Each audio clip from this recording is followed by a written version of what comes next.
আফ্রিদি যে বলছে যখন গ্রেফতার হয় তখন বলছে যে তার ওয়াইফ প্রেগনেন্ট, সে এইটা বলে মানুষের সিম্পিতি নেওয়ার চেষ্টা করে।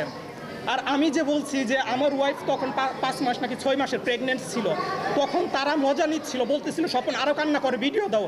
আফ্রিদি শুনতেছে, তারা আমার সাথে মজা নিচ্ছিল আর বলতেছিল যে তার বাবার রাগ কমলে এই সমস্যার সমাধান করে ফেলবো, মামলা শেষ করে ফেলবো। অথচ তারা এই মামলা শেষ করে নেয়। কোর্ট থেকে যখন জানতে পারে যে এইটার সাথে আমার কোনো সম্পর্ক ছিল না, কোর্ট থেকে শেষ হয়ে যায়। তো এইটাই আফ্রিদিকে এবং তাদেরকে মানে কোনো সময় হয়তো মাফ করতে পারবো না।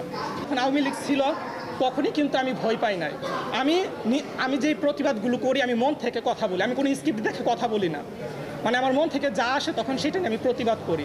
সো আফ্রিদি বের হলে কি করবে না করবে এগুলো নিয়ে কোনো টেনশন নাই, কোনো প্যারা নাই, ভয় নাই।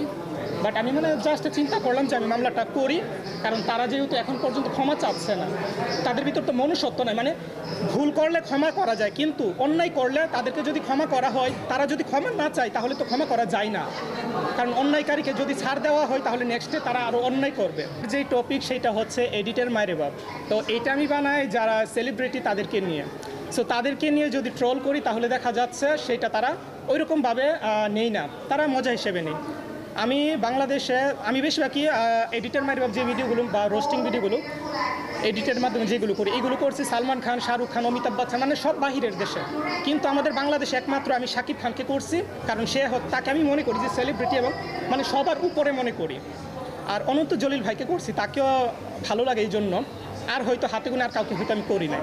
সো না, ভয় পাই না।